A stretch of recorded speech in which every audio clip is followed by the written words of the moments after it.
Hey guys, it's your girl Kizzy Rock, and yes, Kizzy Rock is my birth given name. Happy Friday morning. I want to say hey to all my subscribers, new as well as season. Got a word for you. Tap in. Guys, I'm not responding to an email today. I want to drop this while it's pinging in my spirit. I was listening to someone else's video not long ago, and there was a conviction that came to me as I was listening, so I wanted to share it with you guys. This is not for everybody, but if it is for you, you will definitely know. Some of you guys are getting woken up the wee hours of the morning. Granted, we do know that there are some people, this happens to them on the regular, but I'm speaking more so less about individuals who this... Let me hold that, please. I'm sorry, guys. Individuals who this is not your regular pattern, right? You're the person who can sleep through the night, but all of a sudden you're getting woken up at the wee hours of the morning. Crazy thing about it is when you're trying to get back to sleep, you can't even get back to sleep. Like you just can't get back to sleep. No matter how much you're trying, no matter how much you're tired, you cannot get back to sleep. And you're like, what is going on? There's a good chance that, and if you're not getting woken up, you're getting dreams, and not the dreamers, right? Not the people who just random people who never, like, dreaming is not your thing. You're the visionary, or you're the this or the that. You get your downloads from scriptures, but you're getting dreams now, and you will find that God is bringing back to your spirit things that you thought you've released. That can be forgiveness for that broken heart from your ex. That can be childhood traumas when maybe you were bullied in third grade, and you feel like, well, now, I'm 30, I'm 40, I'm 50. That's so long ago. I've forgiven those people for, stealing my lunch tray and clipping me up and throwing things at me, et cetera, et cetera. You really think that you've forgiven them because it's so long ago. And really, you kind of just forgot about it. But then it's still showing up in your everyday actions now as an adult.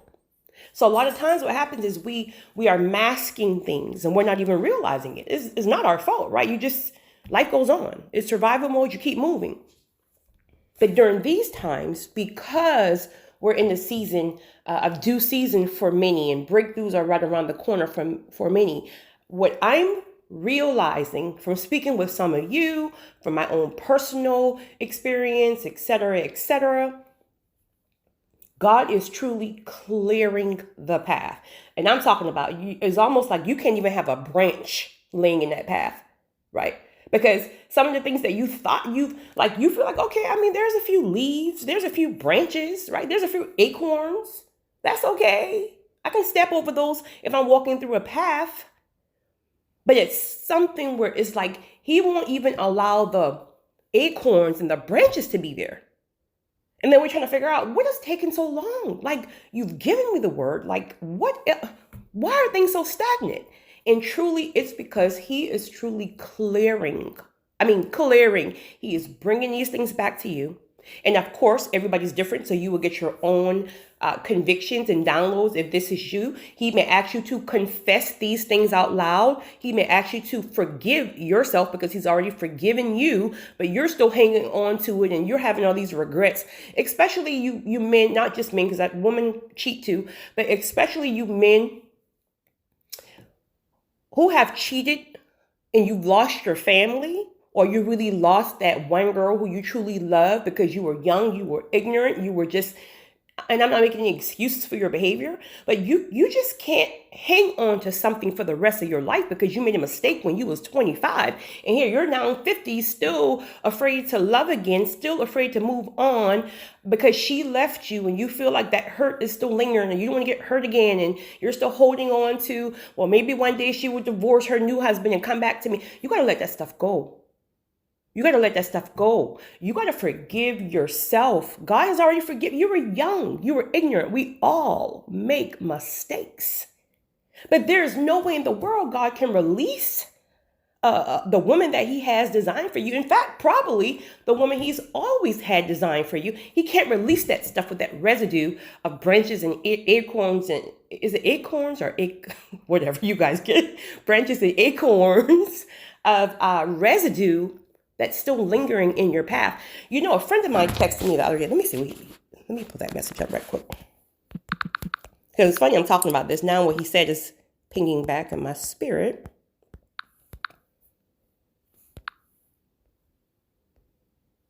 And if you're listening this morning, I know you're going to text me. Okay, it says, your next topic should be about not being afraid to pivot when the time comes. Everybody's not going to pivot with you because they're not supposed to. You are going to lose people that was never meant to make the journey with you. Don't be afraid to leave them behind. Okay. So someone just texted me that a couple of days ago. So it's kind of pinging back in my spirit now. So that fits right into what I'm speaking about now, because some of that residue, right, like we said earlier, could be past traumas, could be unforgiveness. I know for me, transparent moment, it was defensiveness, because when you're misunderstood, which many chosen people are, right, because you're just different, you're cut from a different cloth. So when you're misunderstood, it could plant a seed of defensiveness, because you're trying to spin on. And if any of you are still dealing with this, please work on this, because defensiveness will also block your blessings. Because it's like, because people couldn't understand you, you're trying to prove to people, well, I'm just different, right? I'm just different. And because they couldn't understand you, and even some of you were maybe rejected. I didn't get rejected, but it was that I just can't figure you out type of thing. Well, first of all, you still can't figure me out, period. Right? Period. Those who get it, get it. It is what it is. But before you really know who you are, before you're solid in that, you're trying to figure out why these people can't just see I'm normal just like them. I'm just me. Because you're really trying to fit in. And in fact, you were never made to fit in. You were always made to stand out. But you don't get that. You don't get that until you grow spiritually. So apart from the individuals who God is working on with, well, unforgiveness for me too, right? I'm better now. He started working with me with unforgiveness and defensiveness years ago. More so, that's when quarantine started, which I think quarantine was a blessing, despite the fact of all the horrible things that happened with quarantine. But we only think that some things, this is going left. So bear with me, because somebody needs this, because I really wanted to start talking about God waking you up in the morning. And I'm still there, but I feel my spirit pulling left. So somebody else probably needs this. But aside of the things that God is clearing the path with, as far as your unforgiveness, your defensiveness, your such and such, if unforgiveness is one of your struggle points, remember, don't beat yourself up. We all have different areas of struggle. Some is patience, some is flesh, some is abandonment, some is rejection. So don't beat yourself up because you have one or two areas of struggle. I don't think anybody has it all figured out, because why would we have to depend on God if we have zero areas of struggle? People are just not going to be authentic and transparent and real enough to say, okay, this is my area of struggle, right? But if yours is unforgiveness, because somebody actually commented, I know who it is, but she can comment if she chooses to. Somebody commented that in the comment section. And I just want to say this for anybody. If unforgiveness is your struggle point, hear me and hear me clear when I say this. Do not allow anybody, and I mean anybody, to force you into forgiveness, right? Now you have to, there's no question. You have to forgive. You have to start that process. The point I'm making is you have people who want to force you to forgive today, meaning you forget everything, the residue is all gone, and now you're sitting back at a dinner table with the very same person who has traumatized you. And you know what's going to happen? When you allow people to force you, because you may be somebody who may be a people pleaser, or somebody who you're very meek and very and so if somebody is forcing you, say, just go forgive that person. And you'll find yourself trying to do that because you're a people pleaser, or you're still struggling with areas of confidence and stuff like that. So you're trying to go and make someone else is happy by forgiving somebody and you're not there yet, you know what you're going to do? You're going to re-traumatize yourself. Because now God may have you working on a process of forgiveness, which many times it's years. Well, for me, I'll say that. It's a process. But I realize when I allow God to lead the process, regardless of how long it takes, it is what it is. Because the same people who are trying to force you, hey, well, that's a family member, so blood is thicker than water, so just make it right. I know they molested you. I know they stole your lunch every day out the refrigerator and gave you the tuna salad. I don't know where this comes from. The tuna salad. Or I know that they developed a drug habit at 15 and they stole everybody's lunch money, and they even stole the money out of my mom's purse, and our lights got turned off, and this child was like the trouble, and we all got traumatized because of their one bad choice or addiction, right? Well, how many parents really want their children to be at odds? I don't think there's one parent in the world who want their children to be at odds. I get that. Truly, I do. However, the parent is not inside of you, meaning the parent may not have been affected like you. So, of course, the parent says, well, that's my child. I'm going to still love my child. They're not perfect. They have their struggles. That parent may be even dealing with some of their own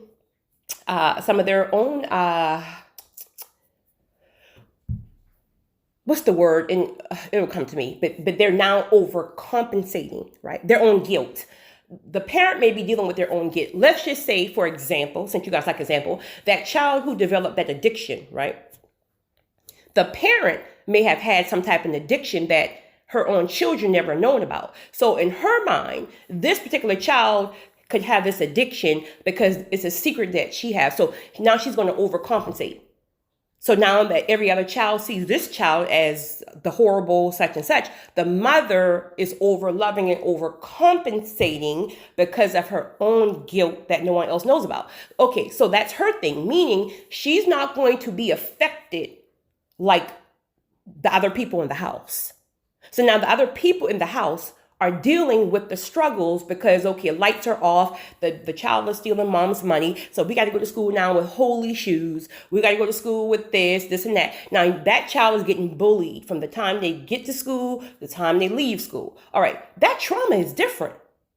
That trauma is different. So now this child may have all this hurt, hate, and resentment built up, and you have the parent who doesn't have that resentment because, she's overcompensating and loving that child more because of her own guilt. That same parent is telling the child, well, just forgive, just forgive, just forgive, just forgive, just forgive. That's traumatizing. If you're trying to make someone who's been traumatized from that person forgive too quickly. So if anybody's dealing with that, please, you gotta, if you're a person who have a hard time standing up for yourself, and that's not a bad thing, it is what it is, right? You have a hard time standing up for yourself, you got to let people know my process is my process, and you are not going to force me there, because healing is about healing, right? If you're trying to force me, you're really trying to re-traumatize me. But if I'm going to be on a healing journey, you're going to have to understand that this is my process, and I don't care how much it hurts you to see your children or your family and your cousins and your such and such at odds with each. Well, listen, they caused it. You can't traumatize me and then tell me how long it's going to take for me to get untraumatized. That's a process between me and God, point blank, period. So this is another reason why during your healing journeys that you start to lose people, because people don't you got to start walking a certain way, and people are not used to you standing up for yourself. If that is one of your struggles, they're not used to you really standing up for yourself. So now when you start finding your voice, they don't understand that. When you start putting up boundaries, they don't understand that. So then they start to fall off because they can't really use you. They can't abuse you. They can't force you any longer because they always knew you didn't have a backbone. But now God is giving you a bone, honey, a T-bone in your back, a T-bone in your back, honey. Okay, let's get it. That went left. So somebody must be dealing with some unforgiveness struggles, defensiveness struggles, things like that. But I know personally, from my own personal revelations and downloads over the years, the same way we can block blessings by disobedience and sin and things like that, you can block your own blessings by not starting a process and allowing God to lead you with unforgiveness and defensiveness. Think about it, right? Because it's almost like, well, why am I going to get punished and my blessings are blocked because this person traumatized me all of my life? Well, it's not punishment. It's God wanting to be sure that when he opens the door to due season, which is here for many people, right? We're in it, but we're still waiting on certain things to manifest. But we're in it. You can feel it. If you're connected, if this is your due season, you feel it. You just know that you're waiting on certain things to manifest within due season. But if he opens these doors, well, your defensiveness, right? Your unforgiveness is going to affect the blessings that are coming. So now God have you a whole spouse, a whole this, a whole that has people involved. And now those same defensive ways that manifested from childhood traumas, these other people on the healing side, the spiritual side, the things that God has for you, they're going to get the residue of your defensiveness and your unforgiveness. So God is waking people up. He is showing you exactly what it is. He is bringing things back to the forefront, things that you probably haven't even thought about in years. But he's putting it in your face. Let it be in your dreams or waking you up. And this is why you can't get back to sleep, because you're trying to figure out, well, why can't I get back to sleep? He's trying to tell you something. But then what do most people do when this happens? They grab their phones, right? They're turning the TV on until they go back to sleep. Where a lot of times God is, he's waking you up because he's trying to get it to you because you're too busy. We're too busy during the day and things like that. And he's bringing it back to you. If he's bringing it back to you, there's a reason. There's something you got to do, right? Let it be for yourself. You got to do it for yourself. Or maybe you were the person who wronged someone, right? Let me tell you. And I don't want to be petty here, right? Because we all make mistakes. It feels so good when you're not the person who has that cloud of heaviness because you wrong people, right? And not to say you never like hurt anybody, because we're human, but I'm speaking about you never intentionally like harm someone, and you don't have like these black clouds of all these people who you did wrong. It is so freeing. It's so freeing. But you probably will be the person, because the good-hearted people is what? You're the one who get hurt the most. So you may not have to be forgiven for hurting 100 people, but you have to work on the seeds that were developed from people hurting you, which is defensiveness, which is people-pleasing, which is rejection, which is this. So whatever those seeds are, you still got work to do too. Where the other person may have work on, God's going to bring it. Listen. I don't know why I'm laughing, but this might be one of y'all. God's going to wake you up 4 o'clock in the morning and tell you to call that or reach out to that ex-wife who you hurt 25 years ago and ask for forgiveness. And you can let your pride get in the way all you want, but that's 25 years ago. She got a new man. Now listen, if God says do it, you better make it happen. You better find a way to be respectful to try to reach out to her where it's not like disrespecting her household, right? If you got to just relay a message to the bed, you got to do something. If God is bringing that thing to you and he's requiring you to ask for forgiveness, play with it. Play with it. Keep them blessings right on block. Play with it, right? So he's really stripping us out of pride as well. So I really do feel like it's because the reason why I feel like it is more profound now, it is because the blessings and the breakthroughs are so close. Where before, whereas like if the blessings or the breakthrough of due season or whatever was like really, really far out, it seems like God will kind of pace your stuff along. He's pacing the unforgiveness, the healing. He's pacing this. He's pacing that. Where now it feels like it's more accelerated. And I believe it's that way because, again, he knows these breakthroughs are so clear and he needs you to be in alignment where you do not miss it. I started this thing off with one way and went to the other, but whatever. You guys have a great one. Have a great weekend. It's your girl, Kizzy Rock.